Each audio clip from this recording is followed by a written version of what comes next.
dalam konsep orang Jawa dulu, kalau ada ketidakseimbangan alam, apakah itu gempa, banjir, huru-hara, itu berpikir secara spiritual itu pasti ada ketidakharmonisan.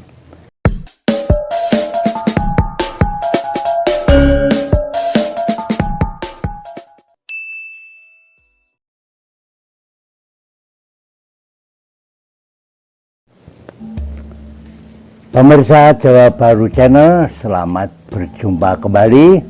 Salam sejahtera, sehat selalu. Semoga berkat Tuhan selalu menyertai kita dalam melanjutkan kehidupan ini. Kita melanjutkan pembahasan kita tentang Sastro Gending dan Sultan Agung, episode yang kelima. Episode yang keempat, kita bicara tentang tak berwujud dan tak terlihat. Apakah yang dimaksud itu? Dan kita sekarang melanjutkan dengan pembahasan Sastro Gending, Sultan Agung, dan gejala-gejala zaman atau gejala kehidupan manusia. Sastro Gending, Sultan Agung membuat satu gambaran bagaimana reksa dunia ini digambarkan dalam kemanunggalan dua unsur. Dalam hal ini digambarkan dengan manunggalnya Kresna dan Bathara Wisnu. Digambarkan dengan Yang Manikmaya dan Yang Kanekorsi. Bagaimana yang tua menjadi muda dan yang muda sanggup menjadi tua. Digambarkan dengan kemanunggalannya dalang dan wayang.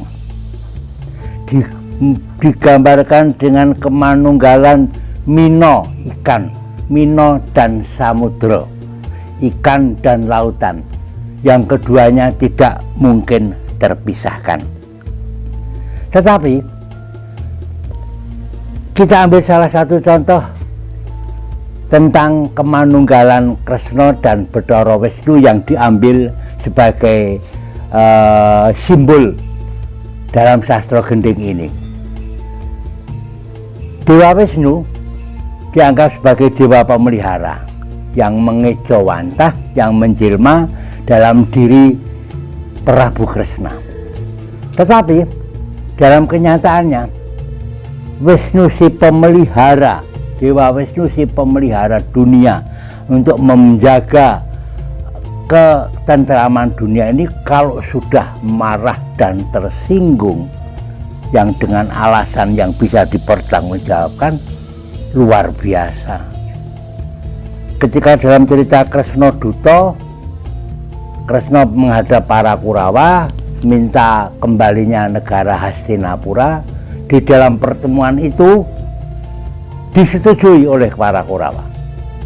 Tetapi di luar, Prabu Kresna dikhianati, dikeroyok oleh segenap para Kurawa.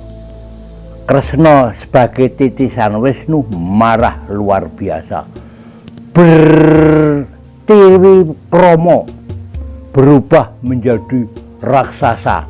Kalau Kisenanugura berubah menjadi sak gunung, rong gunung, telung gunung, pitung gunung, dan tidak ada yang mampu mengalahkannya. Nah, ketika itu Narada datang,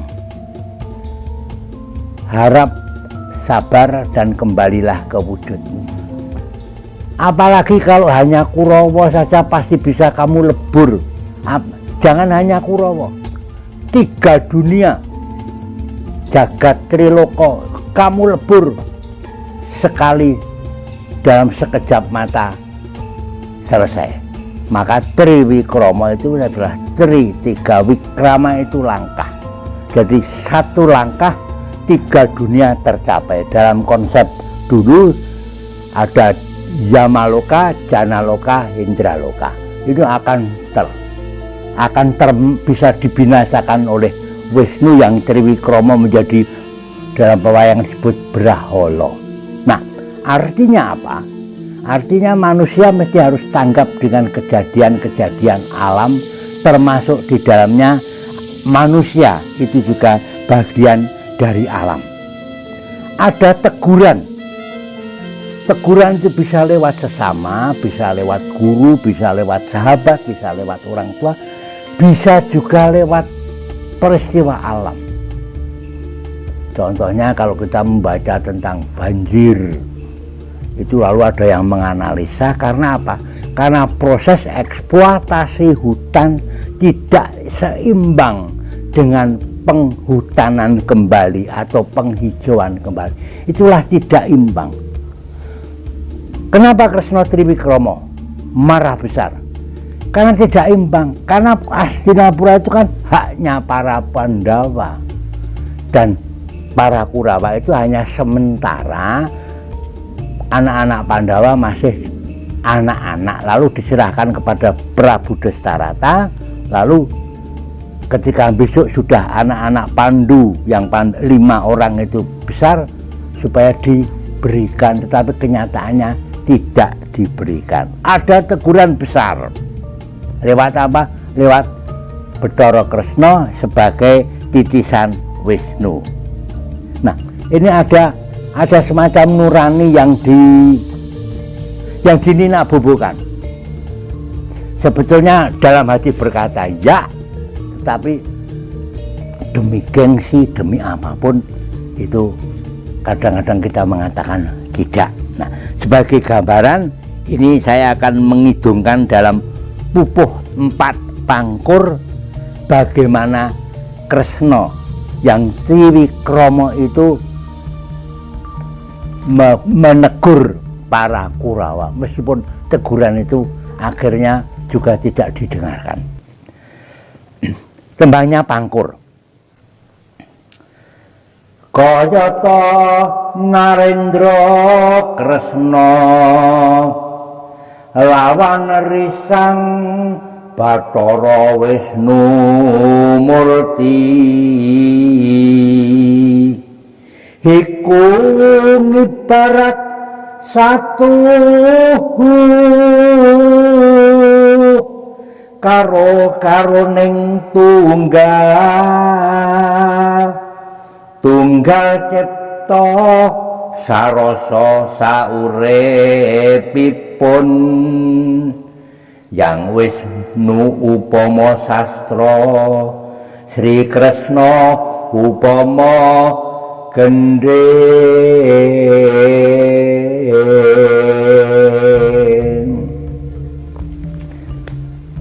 Menggambarkan lagi bagaimana kesatuan sastra dan gending. Di sini juga digambarkan dengan simbol yang lain, Kresna dan Wisnu. Artinya apa? Keberadaan Kresna dan Wisnu itu untuk memelihara kedamaian, untuk memelihara keseimbangan. Kresna sebagai manusia juga dalam beberapa cerita juga bisa mengalami kesalahan. Ada perasaan ego manusiawi ketika apa? Kita lakon itu ketika Setijo Bomo Narakasura ingin menjadi senopati. Kresna juga kelihatannya akan mendukung anaknya sendiri. Sapa wonge ora kepengin muktekke mulyake anake. Itu semua orang tua pasti begitu, karena masa depan itu terletak pada orang tuanya. Tetapi meskipun itu sudah digariskan, ada spiritualitas kebebasan. Artinya apa? Manusia itu diberi kebebasan untuk berpikir, untuk ambil keputusan, untuk bertindak, termasuk bertindak yang salah.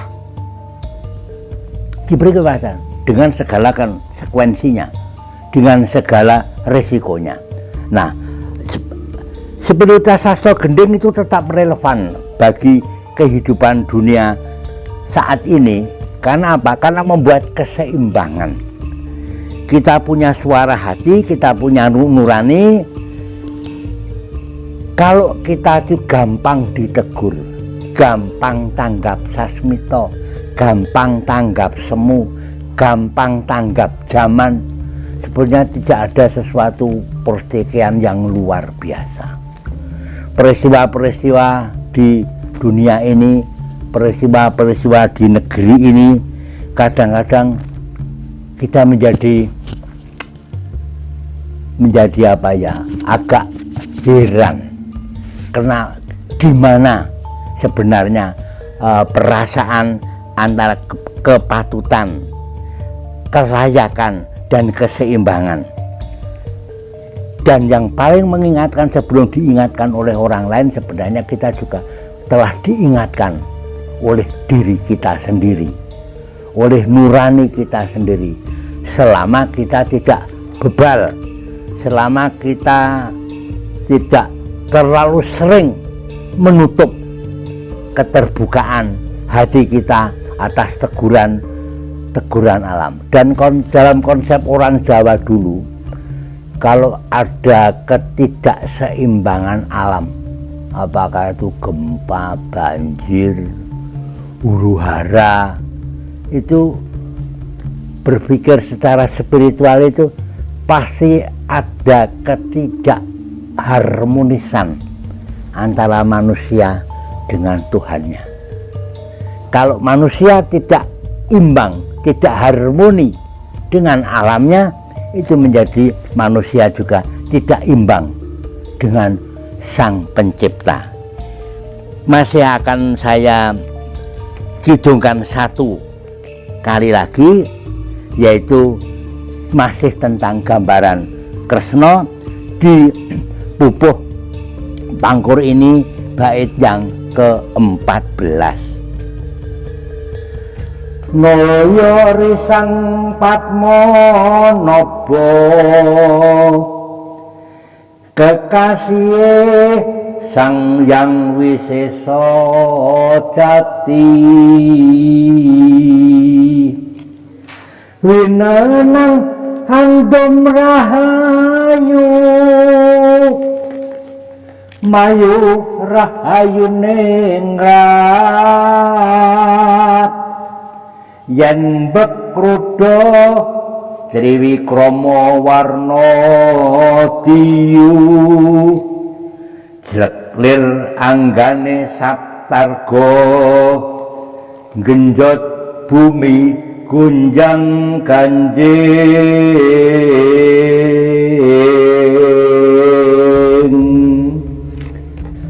Meskipun Wisnu yang punya wewenang andum rahayu, membagi kebahagiaan dan ketentraman, membangun keamanan dan keselamatan dunia, tetapi kalau sedang krodha, kalau sedang marah, bisa Triwikrama warna diyu berbentuk raksasa, jelek lir anggane Saptarga, seperti badannya gunung Sapta Arga, genjot bumi gonjang ganjing. Bukannya gonjang ganjing, di sana digambarkan bumi mau ditelan saja pasti bisa.